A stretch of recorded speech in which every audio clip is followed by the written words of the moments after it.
Do you think that Octavia Butler was a sage? Do you think she knew Um, that we would be heading towards a world where we need to protect ourselves from people outside of our neighborhoods? um, I think, yes, okay. What she is, I mean, functionally, yes, in terms of how her predictions were, and but I think overall, one of the things I like to say about Octavia is she was just paying attention. I Mhm. think a lot of us get so caught up. For instance, she wasn't married, she didn't have kids. She spent all of her time in her head, thinking, listening to the news, researching, reading, paying attention in a very focused and uninterrupted way, tended toward pessimism a bit. Mhm. She did suffer from clinical depression, I understand. So the kinds of thinking that would go along with that. And she was very, very focused. So yes, in some ways, but no. The thing I learned from my late mother, the book we co-wrote is behind me, Freedom in the Family, that cover, is that, for instance, she thought the way Martin Luther King was held up ultimately, I mean, yes, it's great, but it also is harmful in the sense that it makes us feel like there must only be one. You know what I mean? It's like Yes. when actually any person can take a stand. That was one of Mhm. the things that was the lesson of her life. She didn't go to college intending to become a civil rights activist. So, in the same way, while we honor Octavia, I think I also like to caution readers and writers and everyone not to feel like she was the what, like she was the sage. She's no, she was a person who paid attention, and she wrote these cautionary tales in the hope that we could change our practices about hierarchy, where Mhm. some groups think they're above other groups, which is she found so harmful. I think that was her primary fear. And there were many others, but that was definitely one. I like that definition. It actually goes with the lecture that I heard at lunchtime today. Oh, good. So you said that Black history is Black horror, and we're living in a time when our existence is literally being questioned. Our intellect is being questioned. And I know that you teach at UCLA. What do you tell your students of color to keep them encouraged? It's wow. It's especially isolating at UCLA because California did away with affirmative action years ago. So Mhm. Black enrollment was hovering at like 2%. 2%. This was like where Jackie Robinson went to school and Julie Dash, the filmmaker, and there's this great history. And then it was like, but the numbers are started to rise. So they're already dealing with a profound sense of isolation, in some cases, and loneliness. And in some ways, even though my courses are open to everyone, I typically have more than 100 students per quarter. I teach virtually. I really do feel that the experience of being in a course with a lot of other Black students that's in the Department of African American Studies is in and of itself community, which is really it's the first defense Mhm. against everything. Human beings are not solitary creatures. We do not thrive in isolation. We are herd animals. We need groups. And yes, so the rest of it is the lessons from the work, the lessons from books like Parable of the Sower or watching Daughters of the Dust, which is about a historical crossroads in and of itself. It's very different, but it's a turn of the century family on an island where some members of the family are going to the mainland to meet basically the future, and how scary that is and how it disrupts, and the grief and the fear, and that's the moment where we're at that moment where Yeah. we're headed on that boat to an unknown future and we're scared. So what's the way through that? One of the ways through that is, as I said, what this is, which is community, but Mhm. also art, because art opens our imaginations to possibility. And whether it's literal survival behaviors, like we're like, maybe I should have a go bag. Lauren Mhm. Olamina has a go bag. Right. Why don't I have it? Like there were fires raging not far from me, and we still didn't have. And I'm like, why? What is my emotional resistance to packing a go bag? I mean, at least I'm engaging with the question. A lot of people don't even think about it, like Dumpty Dumpty Dump. But I'm from Miami. I know everything can turn in a heartbeat when there's a hurricane coming. So we need to sort of shake ourselves out of this position that because we live in like a highly consumerized country with a lot of things to do and a lot of distractions that we're safe. And we have to remember we're not safe. And I think the things that I teach my Black students or all of my students is with an eye toward art and community. Just remember, we are not safe. Mhm. Yeah. So both of your parents were civil rights activists, and you wrote a book with your mom. So how was that process different, if it was, from your regular selection process? Wow. That come on now. Ollie, you have a mother now, or we've had mothers. My mother's passed away, now. Forgive me for these, I almost literally worshipped my mother growing up and still consider her my first superhero. So that's the context for everything I'm about to say. Writing a book with your mother, come on. It's not easy. It's you have I no wouldn't think it power. was. Come on, what I lost selection? mine at 19, so I was really super curious about this.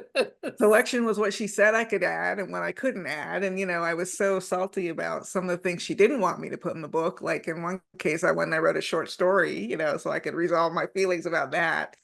Um, but yeah, it's basically she's the boss and that's fine. And that was the whole point was I wanted her to be able to express her story her way. It turned out to be fortuitous that we couldn't sell it as what she wanted to write, which was a book of oral histories, just talking to various activists about why were you there? Like you weren't even a student at FAMU or FSU. Why did you show up at that lunch counter demonstration? Nobody else showed up who was your age. Why are you there? Or the white banker who snuck them money to in the dead of night so no one would know to get students out of jail. Like, why did you do that? And we couldn't sell that book. We couldn't give that book away. And my editor, my agent, had the brilliant idea to package it as a mother-daughter memoir. And I think the reason that and just to fold those other stories into the memoir. That was all right. Like she never wanted to write about herself, but that was what they paid us to do. And I think ultimately that was the right kind of book because it makes it very accessible, which is something that was very important to her. She already in her lifetime, and she passed away in 2012. She was watching civil rights gains being washed away. She was watching forgetfulness, amnesia. Like, oh, well, there was a civil rights movement in Florida, or there was a civil rights movement, period. Um, so it's just in the voice of a kid who goes to college. She and her sister got in the same kind of trouble everybody gets into their first year in college. She's having fun. And then they went to a core workshop, the Congress of Racial Equality, and their life changed. So, what do you think about the assessment that Octavia's book is a foreshadowing of the future? Well, very much so, because if you pay attention to what's happening in the present day, both because of the lessons of history and because of extrapolation, you can guess where we're going in the future. I mean, she guessed where we were going in Parable in a very specific way Mhm. in terms of starting with a wildfire and the years of all these. I mean, I admit it's a little uncanny. Okay, so I get why.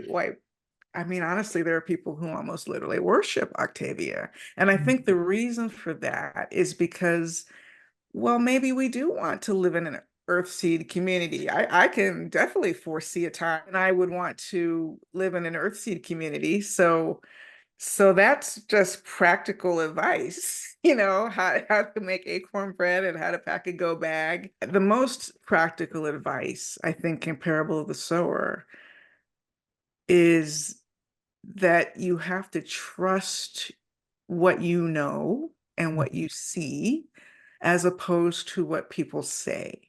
Yes. Because denial is such a strong human trait. I think it's rooted in our fear of death, honestly. I think we all walk around daily not thinking about the fact that we're going to die, and there's that gate keeps us from thinking about a lot of uncomfortable things. Mm. So that's, I think, the root of denial. I mean, that's just my theory. It might be overly simplistic, but because of denial, people like Octavia, who are not in denial, because she had no option to be in denial. She was 6 feet tall in middle school. Mhm. Yep. Okay, so we're starting from there. She came from poverty. Mhm. She was a Black woman growing up in the 1960s. And I don't remember what year she was born, but she had every strike Mhm. against her. She was never going to be folded into the popular circles where she could just live her best life. She was on the outside looking in. And being on the outside looking in is quite a vantage point when when you realize, well, the things that I hear in the media aren't always true, or there's so much context missing that it might as well not be true. And you become critical of the way you view the media, the way you view the world, the way you view human history. And as someone who was, I wouldn't call her a scientist, but she was an actual science fiction writer in the sense that she did the research, she went to the jungle, she studied, biology. She was writing of the sciences. And when you do that, that's another way you can't ignore what's right in front of you. So she had that gift. And I think her superpower was her ability to create stories that showcased that gift in many different forms, but basically with the same message. As she told me and Steve once when we interviewed her in the year 2000, my husband, Stephen Barnes, knew her for 20 something years. And she didn't drive, so he used to drive her places. And we had a very long conversation 6 years before she died. And she talked about how Parable of the Sower was another version of what she had tried to do with a novel called Dawn. Dawn is her most biological xenogenesis series, and it's about aliens. And basically, she wrote that one during the Cold War era when her fear was that someone was going to get loosey-goosey with the button. Mhm. So it begins after a nuclear holocaust, and a Black woman is tasked with repopulating the earth. And I mean, honestly, her leaders get the most disrespect. So Lauren Olamina gets all the disrespect, just like this Lilith did when she was in Dawn. So it's that idea that you are trying to lead because of your discernment, and people who are not ready can't deal with you for whatever reason. They're not ready, they can't deal with you. So it's not just the presenting difficulty of society is falling apart, or in the case of Dawn, the earth is pretty much uninhabitable. It's the work of community building. And I think that's what I love almost the most about Octavia's work is that she present, like, my mother's stories about the 1960s and these organizations, all this infighting. I mean, when we see the biopics, they leave out most of the infighting. Okay. Anyone who's been in an organization knows exactly what I'm talking about. It's everybody Mhm. hates everybody. Like you move too fast, you move too slow. Basically, you're trying to move in the same direction. Mhm. That is the hard part. Okay. Politics is one version of trying to move people in the same direction. While we see how hard that is, Mhm. when on election day, people are Googling, is Joe Biden running for president? Honestly, so many of my election efforts, I could have just let go if I had known how many people had no idea who was even running. Isn't that sad? Okay. I I mean, mean, wow. I mean, I did everything, but yeah, I wish I we had all known did. that. I wish I had just had some inkling of that, even 2 days out. I wish I knew what so that's what Octavia does in her books, is she provides blueprints Mhm. on community build are trying to lead community building. Whether it's fledgling her vampire novel or this, I mean, that is the thing she is saying, is get it together and be willing to follow the person with uncomfortable truths. I mean, let's talk about the Earthseed parables. I know you have questions, but you Well, got and me that's going. so that yeah, that's actually the next question is Oh, about great. Earthseed. So the main character, Lauren, in the book created a religion called Earthseed, and she speaks of shaping God. She wants to create colonies on other planets, but really has no means to travel to those other planets. So do you think that this theme created hope for these characters? Because their everyday existence seemed pretty hopeless to me, at least when I was reading it. I was like, oh my God, how would we survive like this? I mean, I guess I understand the romanticization of space. She believed in it very strongly. Like literally her email address was like star Mhm. something at whatever. Like she was into it. She really believed, I think, in that hope out in the stars. I think part of that is wanting to start over. Mm. I think a lot of us can relate to that, but I just hear a lot of issues like oxygen issues and Yeah. not much fun, no DoorDash. No, I you know, know, right? like, I am not That on means the that I space would really wagon. have to pick the dinner every night and cook the dinner every night. No No, thanks. if you ever hear escapism, as Sandra said in chat, I mean, I get it as an idea. Yeah. That's probably my biggest quibble. I don't like literally quibble with the book, but if I just have to say, if I were an Earthseed follower, I would be one of those people who's like, I am so down with like all these other things, but the star is not my thing. Which is fair because all of her followers had their exceptions, just as anyone who's in organized religion has their exceptions, right? So there's no such thing as a total follower. But what she's showing is that first you need a character, and often it's young people. I mean, young people are kind of disappointing me right now. Maybe it's not their fault, but traditionally, young people have been the ones with their ear to the ground in terms of justice issues, right? That's why so many civil rights activists of my mother's generation were kids in South Africa fighting against apartheid kids, right? It's like usually that's the way it works. So it makes sense that she has this teenage protagonist. And of course, no one wants to listen to a teenager. I'm especially disappointed in her father in the book for going along with this ridiculous idea that just because she's sharing books on survival, that there's some sort of a terrible thing that's happened, that there's prohibition against knowledge. What? I mean, it just, okay, so she's upset, but it's an upsetting situation you're in. You're in this gated community surviving by the skin of its teeth. And you have to listen to young people sometimes. So here's the lonely voice of the young person. And when it finally comes true in the most horrific possible way, there's also a graphic novel version, which, um, I mean, given what the book is, it's a bit of a difficult graphic novel, but it's beautifully drawn. When it all goes apart, instead of curling up under a blanket or feeling suicidal or any of those things, Lauren is just a survivor. And her art, her because the Earthseed parables are a kind of poetry. I hadn't thought of it like this until I Mhm. was sitting at an opera, the Toshi Regan, someone just mentioned Toshi. Uh, my last day out before COVID lockdown, I went to see the Parable of the Sower opera at UCLA. Most surreal experience ever. Just absolutely surreal. And I was sitting next to a childhood friend of Octavia's. I wish I could remember her name. I want to say maybe it's Laura Oliver, but I might be misremembering her name. But she said that when Octavia told her she was writing this book and that she was writing these Earthseed parables, her friend said, like, wait a minute now, I'm the poet.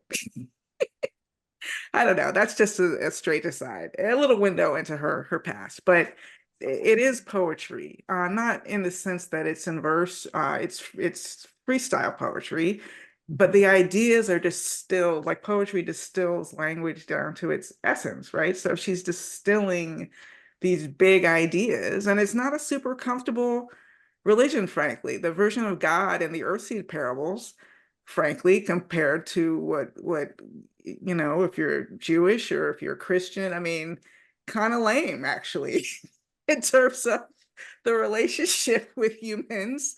I mean, eye is on the sparrow. I mean, none of that is happening under her definition of God. If God is change, but if you accept that God is change, you can kind of marvel at that. It's a Mhm. beautiful thing, actually. It's something that's way bigger than you, like God, as most of us have understood. God is way bigger than us. It's something that we can't control. That's certainly been Mhm. true of every model of God. We're not controlling God, except in Earthseed, you kind of can control God because you're shaping this big amorphous change. It's not just randomized. Like my mother and aunt learned, if I go to a workshop and I knock on a few doors in my dormitory and we get a meeting of maybe 3 people, we can plan a sit-in and okay, maybe only 7 or 8 of us are there. And who's this lady who just walked in off the street? Good for you, lady.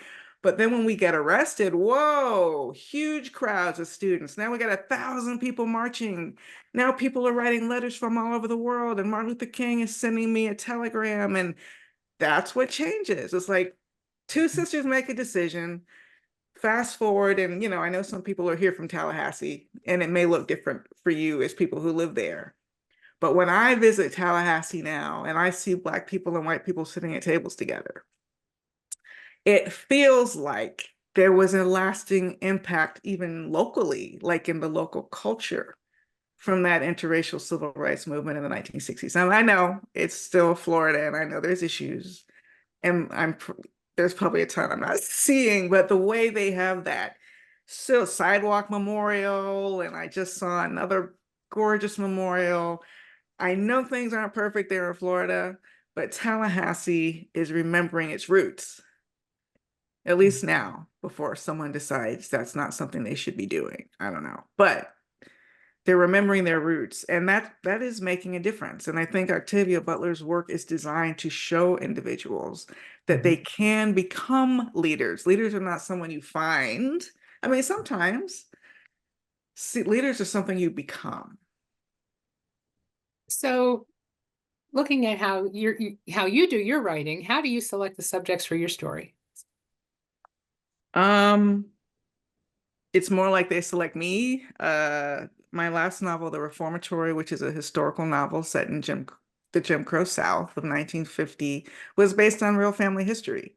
Again, in Florida, the state attorney's office called and said that my great uncle's remains might be buried on that land, and that ended up me and my dad and husband and son going to the Dozier School and at the start of exhumations, and I knew I had to write about this place. This was I mean, why is there a cemetery at a reformatory is the first question I have. And then when I talk to survivors, Black and white, about their separate, segregated, but terrible experiences, I knew I had to write that book. I mean, I had to write the book with my mom. I mean, honestly, on one level, I thought maybe if we did the memoir, she would stop telling me those stories over and over, but it didn't work. It didn't even work. Well, But we have this has been lovely. We are at 8 o'clock. I want to ask you just one last thing. sure. What do you recommend this community read after completing Parable? I mean, I can't help saying the reformatory because I see people talking about it in chat.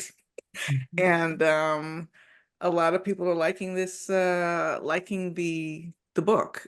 Mhm. So I will say the reformatory for me, but if you have found yourself to be a huge Octavia Butler fan, Mhm. there is, I would call a difficult sequel to Parable of the Sower called Parable of the Talents. Mhm. I personally find it very difficult. I like Parable of the Sower much more. But if you're a completist and you need to see where that vision was heading, even more fortune telling. In that, I mean, it's like, wow, she knew that too. Wow. Yeah, there's a lot more. Now, if you want to read what was her most popular book, Parable may be racing to beat this one Mhm. because it became a New York Times bestseller after COVID, because it's a manual. It's Mhm. not just a book. It's like a manual for confronting harshness and chaos. But Kindred was her most popular book before, Mhm. and it's a standalone. There's no sequel to it, and there was a Hulu adaptation that, but there was a Hulu adaptation, and it's about a contemporary Black woman. It was written in the 70s, so it's not contemporary to us, but at the time, a contemporary Black woman who is inexplicably yanked back and forth between her reality and the antebellum South Mhm. and all those ripple effects. And it is fascinating. And like all of Octavia's work, it is challenging. This one for slightly different reasons. Like all of many of Octavia's protagonists, you don't always like everything they do. You might Mhm. not even like feel like they're someone you can hang out with, to be honest, like we're buddies. It's like they're every everything is challenged with Octavia, but Mhm. she writes with such clarity and such super focus, trying to save us from ourselves. Mhm. So I'm going to try it with vampires. I'm going to try it with aliens. I'm going to try it with a near future dystopia. I'm going to, she's trying every angle she can to tell us, Mhm. Mhm. wake up and steward your planet. Wake up and stop hierarchical games Mhm. that are so dangerous and unfortunately very deep in our human nature. I think it harkens back to that idea that we're not solitary creatures. And when you have a pack and you run into other packs, historically, there has been conflict where not everybody survives. Okay. So there's reasons for this stuff in our DNA, but we have to rise above it. Well, that is a great place to pause and stop us there. And I just want to thank you so much, Tananarive. We are so grateful that you were able to join us this evening. Please come back and join us anytime. And Um, I saw a question in the chat, so I'm not going to consider this a plug, and I'm sorry to disappoint you, but someone was asking about a course. Because I co-teach, I teach at UCLA, but I co-teach on-demand courses that are online. And I just finished one for those of you who may be writers as well as readers on writing Afrofuturism. And I'm just going to drop this right here in chat. I'm not going to say another word about it, but anyone who's either interested in learning how to write Afrofuturism or learn more about what Afrofuturism is, if you go to this page, that's your window to learning more about my courses. okay, perfect. Thank you.